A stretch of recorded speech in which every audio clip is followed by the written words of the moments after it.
Hey mga brods, may balita nga po tayo dito po kay Robert Bolick dahil alam din naman natin malapit na ito pong Commissioner's Cup matapos dahil yun nga do or die na nga mamaya ng Ginebra at TNT, pero itong pong SMB mga kabrods gumagalaw na. Dito kasi kay Robert Bolick, isa nga ito sa mga minamata talaga ng SMB dati pa mga kabrods nung simulang nasa Northport Batangas ito, pero bigla itong naunahan ng NLEX Road Warriors dahil ito nga pong si Robert Bolick ay nagpakitang gilas talaga ng husto sa Batang Pier. Pero ito mga kabrods, hindi naman magpapatinag ang SMB na porket nakuha ito ng NLEX ay hindi na nila ito makukuha. Dahil alam din naman natin ng SMB ay ilang beses na rin itong nakikipag-trade sa mga superstars ng iba't ibang kupunan, maski MVP groups. Chris Ross, Troy Rosario, saan ba galing yan? Diba? MVP group yan mga kabrods. Kaya ito pong si Robert Bolick ay nasa NLEX na isa ito sa mga bunsong kapatid ng TNT at Meralco, at alam din naman natin yung serbisyo na binibigay ng isang Robert Bolick. Ito yung one of the superstar ngayon ng NLEX Road Warriors at wala tayong masabi sa player na ito. Talagang hard work talaga, and tignan nyo naman mga kabrod, skills pa lang ni Robert Bolick, pang team captain na. Kayang-kayang bumira ng tres, kayang-kayang mag-handles, kayang-kayang sumugod, kayang gumawa ng plays, and walang takot kung mag-drive din talaga to the basket. Ito pong si Robert Bolick. Kaya nga maraming teams ngayon ang nagkaka-interest dito sa skills ng isang Robert Bolick. At isa pa dito mga kabrods, palagi natin siyang nakikita sa MVP race, BPC race, and first mythical team mga kabrods, which is talagang nagiging consistent na ang isang Robert Bolick every season. Kaya pag nakuha ito ng SMB, siguro nga kailangan nilang bumitaw ng isang superstar siguro para makuha ito pong si Bolick. Pero kung hindi man kakayanin ng SMB yun, isang role player at isang first round pick ngayong paparating na PBA Draft 2025. Kaya malay natin mga kabrods matuloy ito, dahil alam din naman natin ito pong SMB nagre-rebuild na sila mga kabrods. Pag sinabi ko sa rebuilding ng SMB, expect nyo na yung pinaka the best team ng SMB next season. Kaya ito pong si Robert Bolick, di na rin ako magugulat kung makukuha ito ng SMB. Isipin nyo yung kombinasyon ng Robert Bolick at CJ Perez. Parang sabi nila, sa gilas mo lang ito makikita at mapapanood, pero pag nagsama ito sa isang kupunan sa PBA, mas mapapahirapan pa nila yung iba't ibang kupunan dito mga kabrod. At isa pa dito, nag-average lang naman ng halos 24 points per game, halos 8 assists per game, and 3.4 rebounds per game. Biruin yung mga numbers na yan na pinapakita ng isang Bolick ngayong Commissioner's Cup 2025. Kaya mga kabrods, marami tayong makikita dito na offers kay Bolick, maski nga sa ibang bansa parang natutunugan din siya. Syempre alam din naman natin, ito pong si Bolick, mas nakilala ito sa Gilas Pilipinas dati nung nakakalaban natin yung Serbia, which is sila ni CJ Perez, ang duo talaga na nagpakilala dito sa ibang bansa. Kaya mga kabrods, ito yung gustong gawin ng SMB.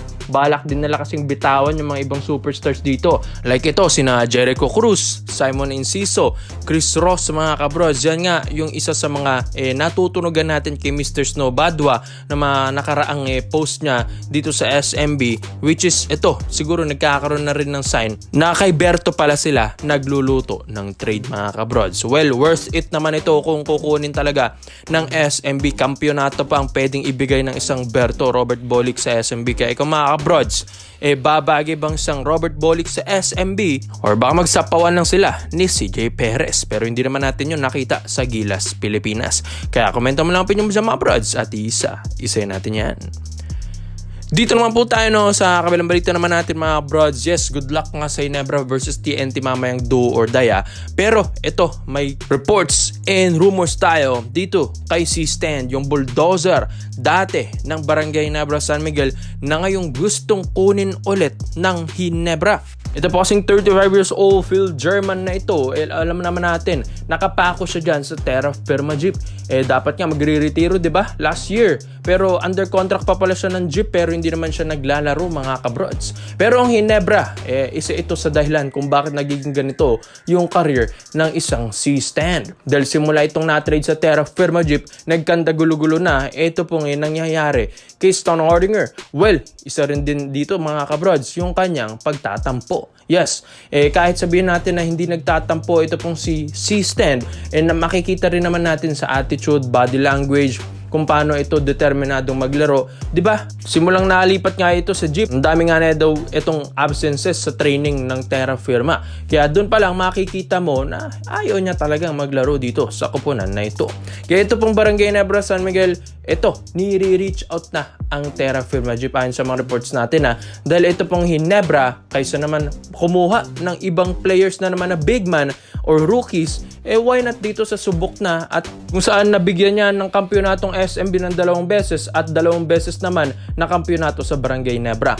Why not Christian Stonehardinger? Well, mga kabrods, ito nga po ito po kasing Ginebra, kung mapapansin nyo dito sa TNT Ginebra Clash nila ngayong finals, syempre do or die na nga mamaya, syempre na mapapansin nyo kapag wala si Japet and ito pong si Rosario sa ilalim, ito nga nakaka-putback ito pong si Aram and Rondoy Hollis Jefferson. So isa lang ibig sabihin nun mga kabrods, kakulangan ng big man ang Ginebra, dahil pag inalis mo nga si Rosario at ito pong si Aguilar, sino na ang susunod na matangkad? Malonzo, parang pang power forward naman yan. Tapos si Isaac Go, pa-chill-chill na ng mga brods, dahil ito nga ang hirap din kasi dahil may injury pa. Kaya ito, parang nagsising ang Ginebra sa pag-trade ng Isaac Go and C-Stand trade mga kabrods. Panalo lang yung Ginebra doon yung Stephen Holt at Stanley Pringle trade. Pero dito kay Isaac Go at C-Stand, talong Ginebra talaga mga kabrods. Kita nyo naman, nung pagpasok nga ni Go, hindi nga masyadong magagandang numbers ang naipakita nito, tapos na-injured pa. Hindi naman natin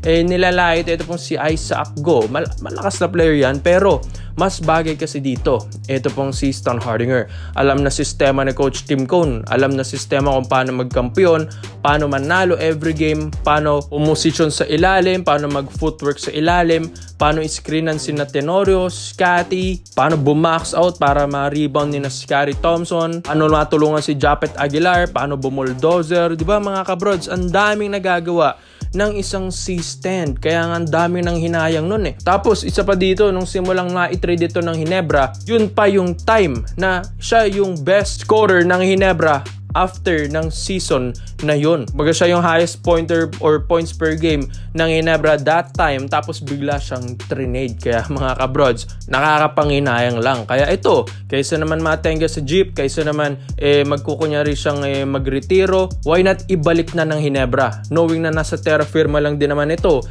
farm team ito, bigyan mo lang din under the table. Well, bibigay talaga yung jeep dyan Kaya ito pang si C-Stand mga kabrods, once na makita mo ulit ito ng naka-Ginebra jersey, syempre, hindi na tayo magugulat. Mas matutuwa pa nga ang mga Ginebra fans kung sa ganon. Kaya sa tingin nyo mga brods, C-Stand, sa tingin nyo ba dapat mambuldozer ulit dito sa Barangay Ginebra San Miguel at dapat bang ituloy ang pagbabalik niya? Kaya komenta mo lang opinion mo dyan mga brods, di isa-isayin natin yan. Salamat po sa panonood mga brods.